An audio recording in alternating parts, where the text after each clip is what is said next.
Welcome to Corinth, Wanderer. I have a special visit planned for you today. It's an intimate, informative look into the daily lives of Greek women. It's amazing what women could accomplish while men spend all day trying to out-debate each other at assembly meetings. Their work should be far more appreciated on the whole, but we're going to acknowledge that now. Corinth was one of the largest cities in ancient Greece. It had an estimated population of 90,000 in my times, and much of that population was made up of women. This tour will shine a light on those women and look at how they lived on a day-to-day basis. Look for me when you're done with your visit, and we can discuss things further.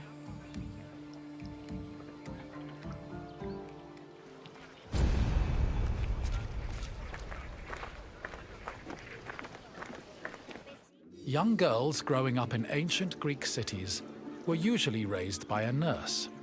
They mostly stayed in the women's quarters of the house, the gunaikon, where they spent their time spinning threads and weaving.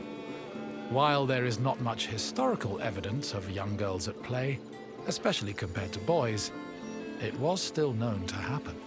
For example, an ancient terracotta group depicts two girls playing ephedrismos.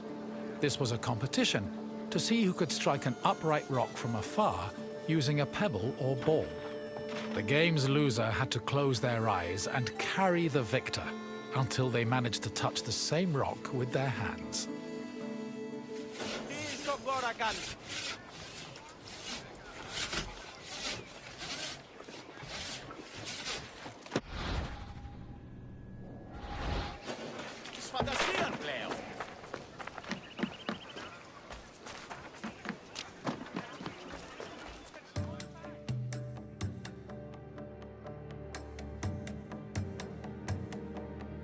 For a young Greek woman, marriage was the culmination of their induction into society.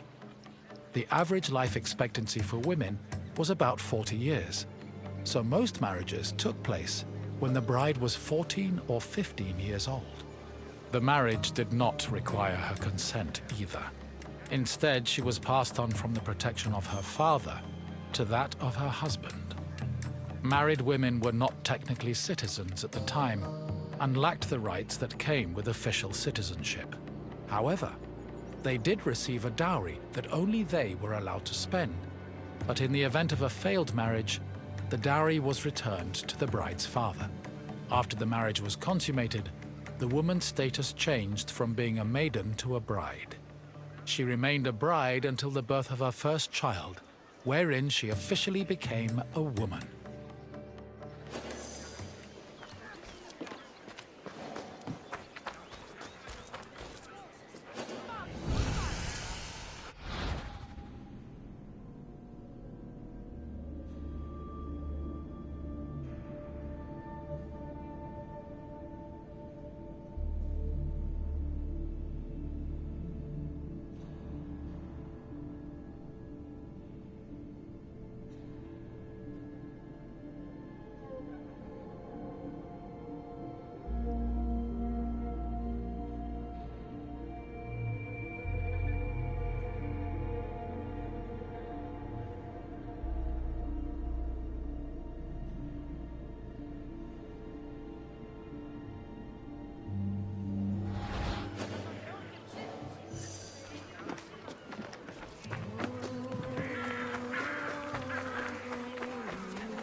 Women living in ancient Greek cities were essentially forbidden from participating in political life, and most aspects of their lives were controlled by men.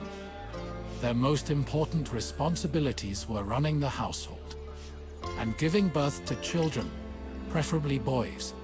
Most of the time, women's excursions outside of the house were limited to visiting other female neighbors, as per custom. The few exceptions to this strict rule were weddings, funerals, and religious festivals involving women in prominent public roles.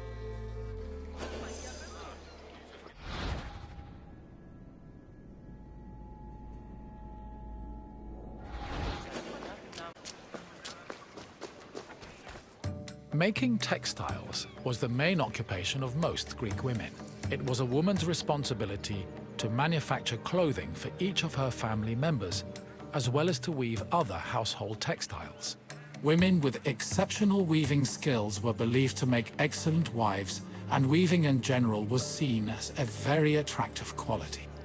For example, Homer describes Odysseus's devoted wife Penelope as spending most of her days weaving at the loom. Similarly, many Greek vases depicting women weaving were combined with images of a woman holding a veil, which was seen as the symbol of a bride.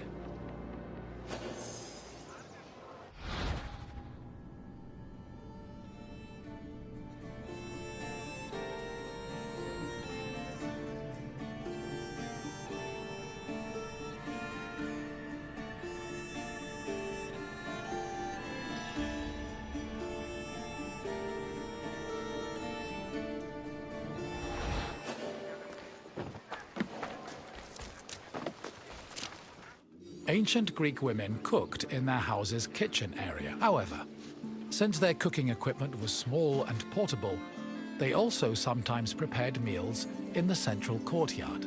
This was also where women performed other domestic activities. These activities were rarely seen by visiting men or passers-by, because the architecture of classical Greek houses facilitated the social norm that women should never be seen at work.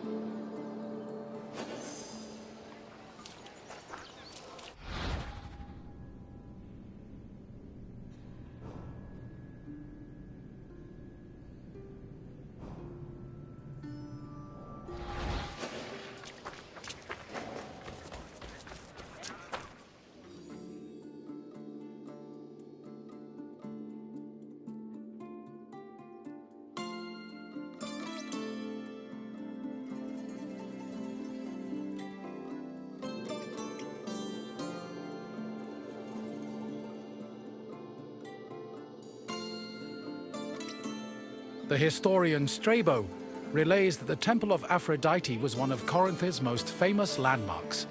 This was largely due to the temple's female patrons.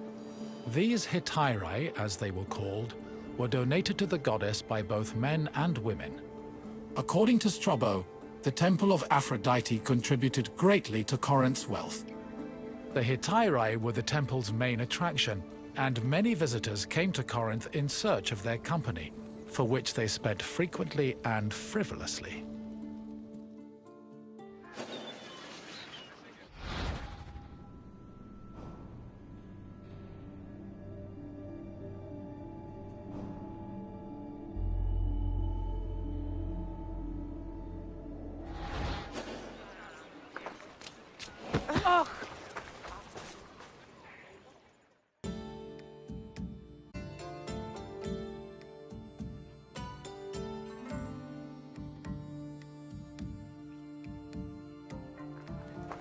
Hello again, Wanderer. I hope your visit was an interesting one.